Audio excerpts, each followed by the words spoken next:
Welcome back to another episode of the Fit and Unfiltered podcast. We're going to go a little unfiltered today, ladies. We're going to talk around worthiness.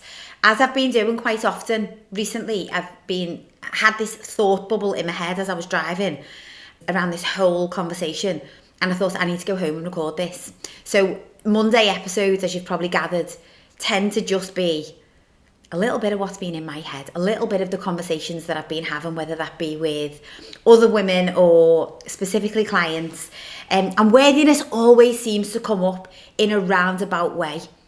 And I think it's something as women we're very unaware of. We're very unaware of the fact a lot of the time that maybe we don't feel worthy for the next step, for more, for whatever it might be. So I want to share a short story, first of all, about my own realisation with this one. And I'm going back a good couple of years, like probably about 7 or 8 years ago. And I'd started working with a business coach. Some of you will know that prior to starting my own business, I've always been the fitness girly. But prior to this, I worked as a country manager in the retail industry. So started as like a retail manager, then went to area manager, and then it was like country manager level. So lots of travelling, reporting directly into directors of the business. Good job, a lot of responsibility. Starting my own business, I took a lot of those traits in with me into my own business, but without realising it, there were certain areas that I was just left wide open. Anyway, a little bit of a vulnerable on this one. So I started working with a business coach. I've always invested in mentorships for one thing or another. Ladies, as you well know, whether it's been nutrition courses or my own health and fitness, my own fitness coach. So started working with a business coach. This is going back about 8 years. And everything was going well. I can't remember what had happened, but for whatever reason, so at this moment in time, this guy was one of the only fitness business coaches that I knew of. Nowadays, it feels like everyone's a coach, doesn't it? In all of the different fields. And so I almost had this guy on a pedestal. He had a team of people working with him. And whenever we would show up for live calls or communications or anything, you'd always be speaking to one of the coaches. You never really spoke to the main coach. Not because he wasn't great, just because, he was overseeing the bigger picture. Anyway, so it goes to a live event. Something had happened somewhere along the line. And that was right. And I'd said, like, I'm going to be leaving the coaching team. And he'd sent me a voice note on Instagram, and he was like, "Oh, Nick, I'm so sorry to hear this, da, da, da, da." And I couldn't believe it. Now, whether this was sincere or not, I'll never know, but I couldn't believe it, because in my mind I was like, well, he hasn't got a clue who I am, and I'm just probably like a number on a spreadsheet or whatever. And I go to like a live event that he'd done in London. Really nice, this guy. Go at the end of the event, you could go up and you could chat with the coaches and with the founder of the coaching business himself. And his wife had come over to me and she was like, "We're so glad that you're here." And without realising it, they knew exactly who I was. They'd been watching like the growth, they'd been watching the way I show up online and all of the things from the outside looking in. So she was really nice, and she had lots of different things to say that just made me realise that, like, oh, I totally belong in this space. And I started crying. Like, I feel embarrassed to say it, and I didn't know why. I wasn't expecting it. I would not have gone up to the front to have a chat with, like, the head honcho's wife, which, when I say it out loud, I'm like, but why wouldn't you have, Nick? What makes anyone different to anyone? You ladies will probably realise here that there's a complete parody going on, because what I will advocate for, sometimes I don't put into practice for myself. And I think it goes back to that commonality that we all have the same struggles. We all have the same worries, fears, self-judgment, whatever it might be, on some kind of level. Anyway, I started crying. And she was like, "Oh my God, are you okay?" And I just physically couldn't do anything about it, because I didn't even feel it coming on. It just come from nowhere, and I was like, I really appreciated that voice note that you sent me, and I'm appreciating all of the help and support and da da da da. And so Steph, who I was with, another coach who we'd become friends through the community, and we decided we were going to stay together because we were in London. And she was like, "Oh my God, are you okay?" And I was like, "Yeah, I do not." Like, I felt embarrassed because I didn't quite understand where that had come from. And anyway, so I took myself off to like compose myself, and I just realised in that moment that I hadn't felt worthy of the fact that like they'd been so personable with me, and I don't know why. And I think part of it is like that whole imposter syndrome, which I know that imposter syndrome is not a thing. It's a reflection of growth. If you feel like you're an imposter, it means that you're growing. It's a good thing. And a lot of clients that I work with will definitely feel imposter syndrome, whether it's inside of the gym or being the one who's not drinking on a night out. Like when you decide to go on a journey of like transformation, there's always going to be scenarios where you find yourself feeling like you're in new territory, bit of an imposter. Maybe this was me in the coaching space, in the space that I was in. I genuinely to this day can't put my finger on it. But I just knew, like deep inside, when I went to the toilet to compose myself, I just knew it was a worthiness thing. I was like, why? Like I'm like analysing in my head, like why are you upset? And I felt relief. After I'd like let the tears out and the emotion. But that was a big moment of realisation for me. It was like, oh my gosh, I have almost not allowed myself. And to that point, up to that point, working with this coach and working with his whole team, I'd not allowed myself to fully receive everything that was there to offer. I hadn't really made the most of the coaching. I hadn't really showed up on all of the live calls and put my camera on and asked questions and shared my opinion and my questions and my thoughts and my wins into the community. Like I'd just been a bit of an observer, the way some of us like to be. In my head, I just put it down to the fact that like I'm quite happy, like observing what everybody else is doing and like, you know, just picking up things as I go along. But that moment when the tears just came and I couldn't control it and I wasn't expecting it, that was a massive penny drop for me. Is that like you have not felt worthy enough this whole time to ask the questions, to put your camera on, to speak about what your struggle might be, to share your wins, any of it. Like I was there, but I wasn't fully embracing to the 100% of what was on offer because part of me, and I know this because I can reflect on it and I'm going to get into how I think this might be holding you back also, but part of me just didn't feel like my voice deserved to be heard, like my wins would be a big deal, like my questions would be relevant, like what I had to say would hold any value for anyone else. And I still struggle with that a little bit from time to time, but that moment was so pivotal for me of like, you have got a bit of a self-worth issue going on here, Nick, because something doesn't add up. You present in such a way, other people clearly perceive you in such a way, and it was so emotional for me to understand that I just burst out crying. Anyway, I see this all of the time in the women that I work with. And I think it's really important that we talk about it. And it is a little bit nuanced and it is a grey area and it is a bit woo. And that's me as a coach, ladies. I want to talk about the mindset. I want to talk about the nuance.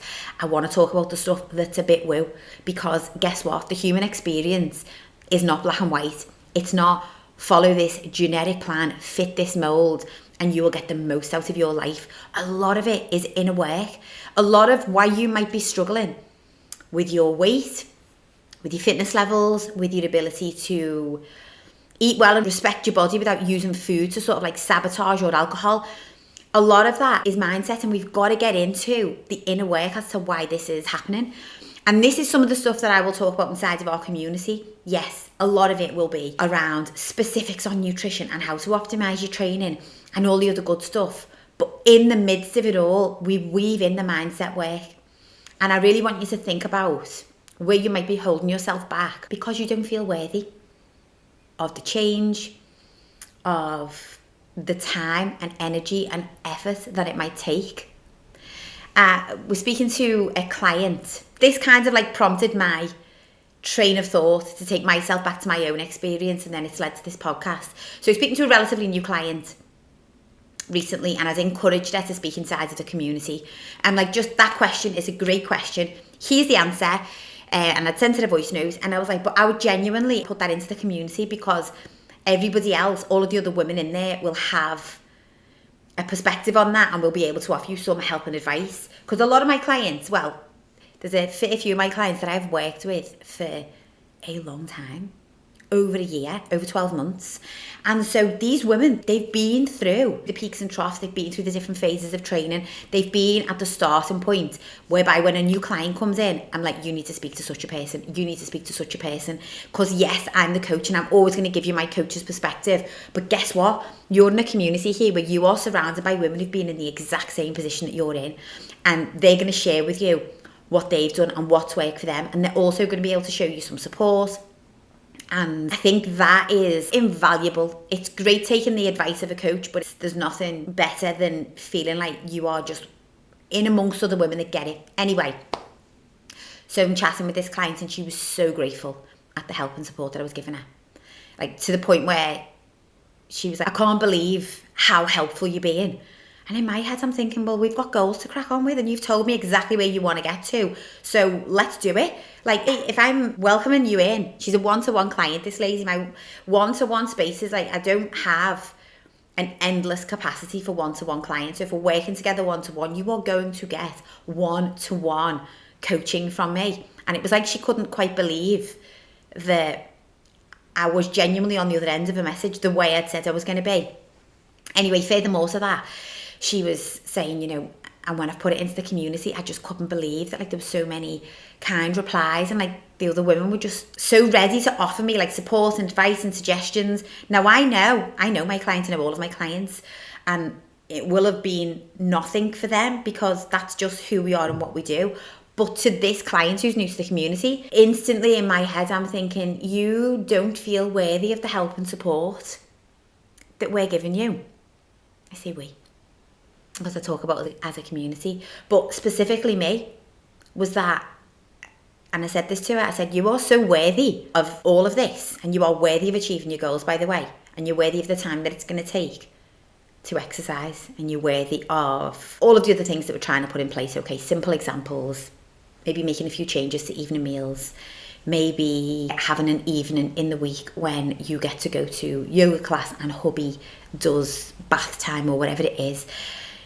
Because here's what's going on with us women, is that the demands on us are more than ever before. Okay, so we're expected to work and we're expected to, you know, do well in our field of work the majority of time. Like, we don't just want to go in and plod, we want to go for the next level, and we want to run businesses and get promotions and be the best in our field. And we also want to show up as the best version of ourselves as a mum, as a wife, and as a friend. My God, God forbid, then if we let the friendships go, then, you know, we're losing part of our identity, and we're just constantly trying to keep up with it all. And when it comes to our health and fitness, there's just a massive hay bale, just like blowing past. It's almost like territory that has been overlooked for so long that we don't even know how to approach it. We don't know how to approach our health and fitness and how to better look after ourselves. And it's been such a challenge that we now don't really feel worthy of the time and the energy and the effort that it's going to take. And sometimes the money, like, we don't speak to a lot of women. And I totally get this because I have 2 kids. And I think we all know that story, don't we? Because we all say it. Like, you go shopping for yourself as a mum, you come home with stuff for the kids every time. I honestly, every time, I can be walking around like an absolute clampet, and I'll go out to get something to, like, you know, have a little bit of a spruce, and I will come home with outfits for the kids that they probably don't need, but they were too cute to leave, and my brain just justifies that, like, that is a better use of my money. And I just take such pleasure and such great joy out of doing that.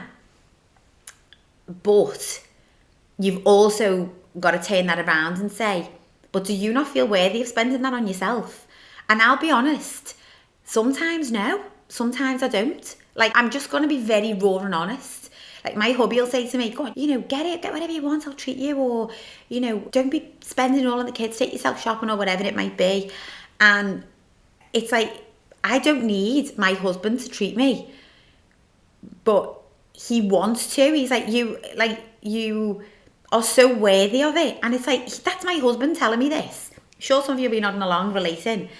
But somewhere in my mind, I don't know whether it's a block. I don't know whether it is a worthiness thing, or whether it's just because I'm just quite happy in gym gear 24/7. But When it comes to health and fitness and prioritising time to eat well, to move, this is one thing that I don't struggle with, because not only do I know that I am absolutely worthy of what it takes to take full care of myself, and I see this in women where they struggle. So I give that example about the shopping, because I think we all have, it's priorities, isn't it? We all have our different areas where maybe we hold ourselves back a little bit and we're not so forthcoming with ourselves. But I see a lot of women who, for whatever reason, are at a point now where it really is time to make a change when it comes to health and fitness. Like, it's really time to get off the hamster wheel. It's time to stop yo-yoing. It's time to stop feeling like you're not enough, like 24/7, constantly overthinking every mouthful of food, constantly feeling intimidated by the gym, constantly chasing just the next sweaty cardio class because you genuinely don't know what to do differently. Like, it's time to make a change. But more women that I'm speaking to, it's just so apparent that they don't feel worthy. And I think some of it is because if you have been in that yo-yo cycle for as long as you can remember, you've almost convinced yourself that you're the one at fault. So you've convinced yourself that, like, the reason that you're not in shape is because you have got no discipline or willpower. Like, you're the one who keeps messing it up. You're the one who keeps buying these juice detoxes and buying these 6-week plans and investing in all of these things, and you're the one messing it up. So you are certainly not worthy of pushing the boat out even more. But that's just, it's a narrative that we're telling ourselves, and there's no truth behind it, ladies. So no matter what the past has been, whether you've yo-yoed for as long as you can remember, or whether you've got skin in the game, but you just know that things need to change. When I say skin in the game, I mean, maybe you are the woman who you've always taken care of yourself to a certain degree, but you've just noticed in the last couple of years, like, things are starting to change. Body's not as responsive as it used to be. You know, we used to be able to pull back our calories for a fortnight and, like, we'd be back in the dress. That just ain't working anymore. And, like, different things now are just starting to kick in and creep up, and I've just not got the temperament that I had before, and I just can't eat the way that I did previously, and I'm not getting the same reward from my exercises. And we have to understand that if that's where you're at, then there's always an option to move forward, to grow, to evolve. But you've got to know that you are worthy of that change. You're worthy of the time that it's going to take. You're worthy of maybe the fact that it will change things around with the routine at home.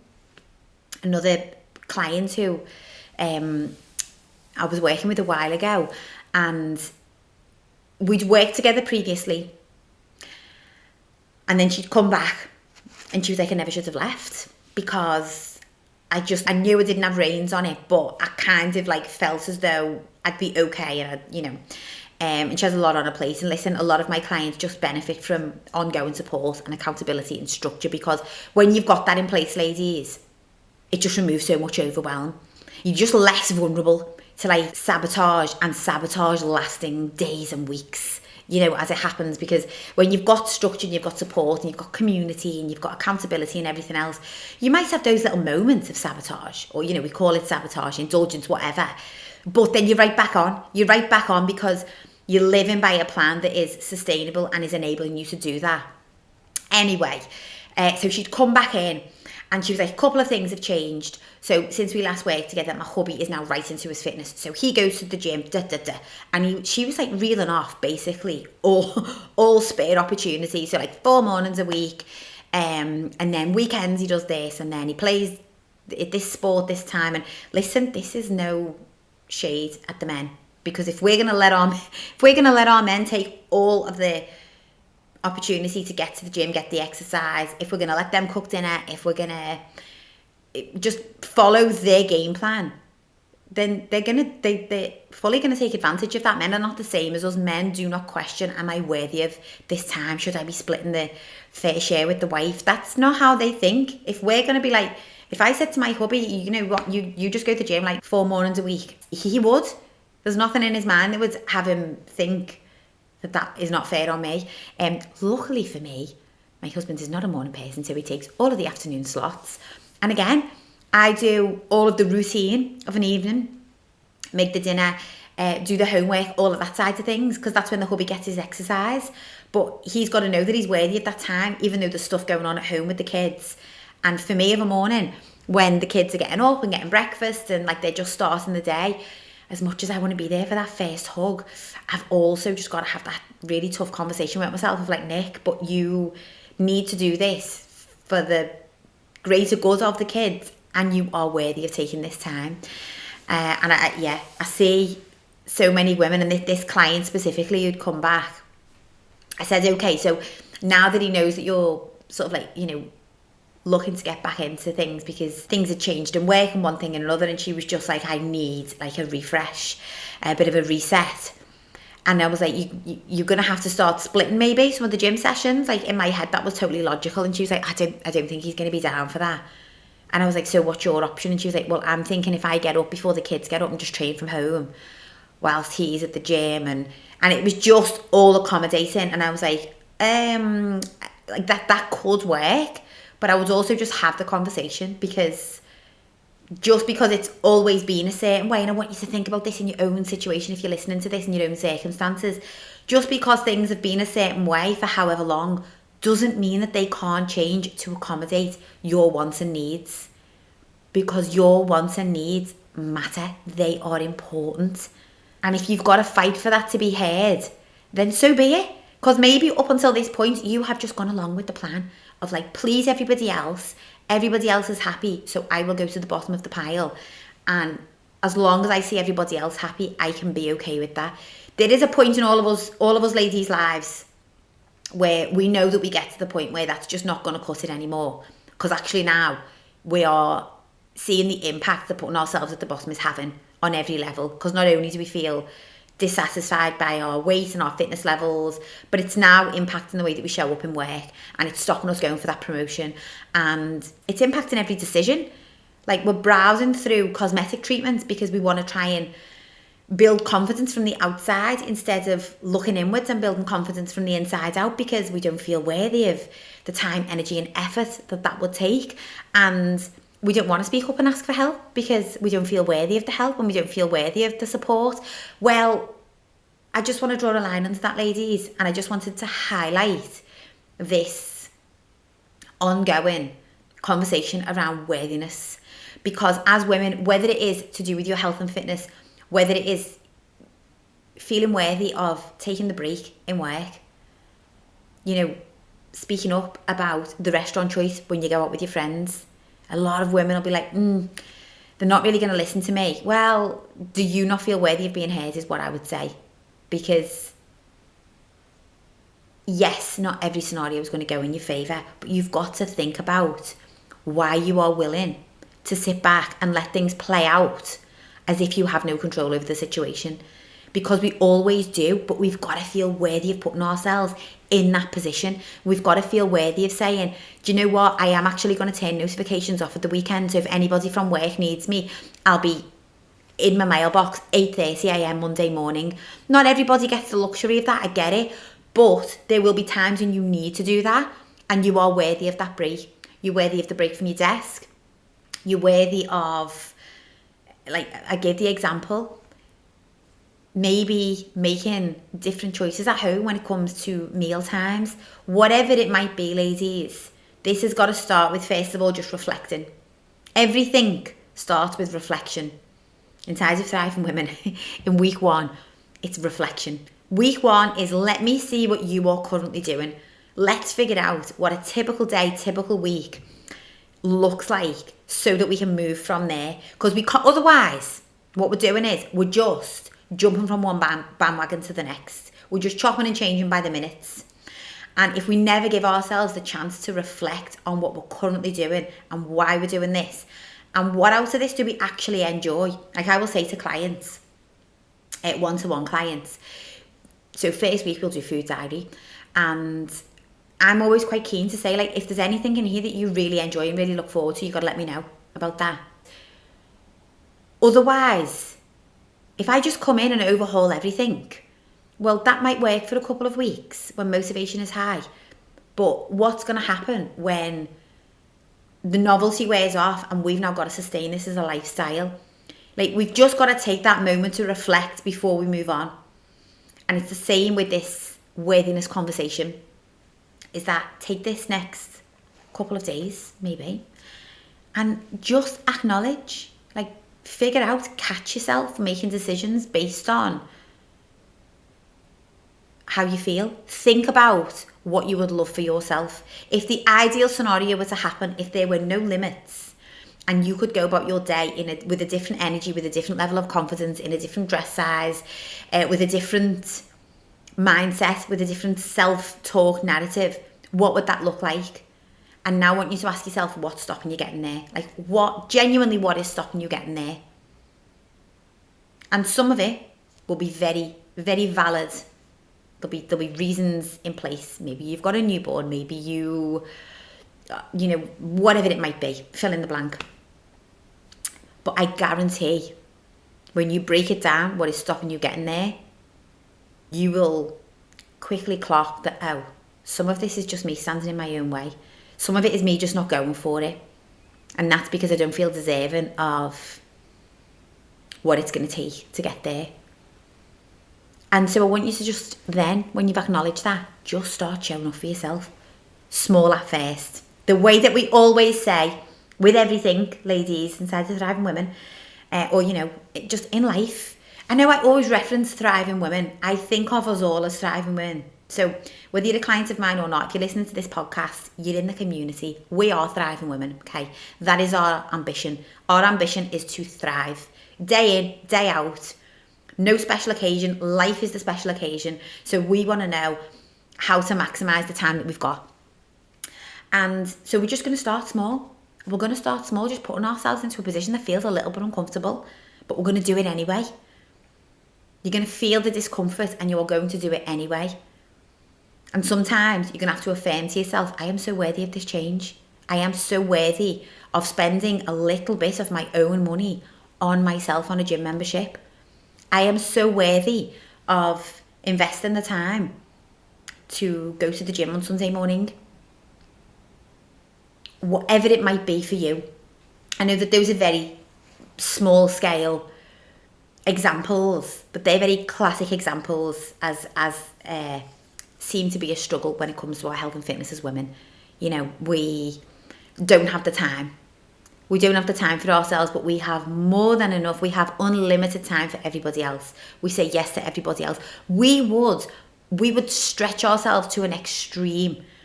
We would leave ourselves worn thin for our kids and our family. If they asked something of us, yes. We don't even think about it. It's a yes, and then we'll make it work. It's a yes, and then we'll figure it out. When it comes to ourselves, we overanalyze to the point where we just give a straight no. Nope, I'm not going to be able to do that.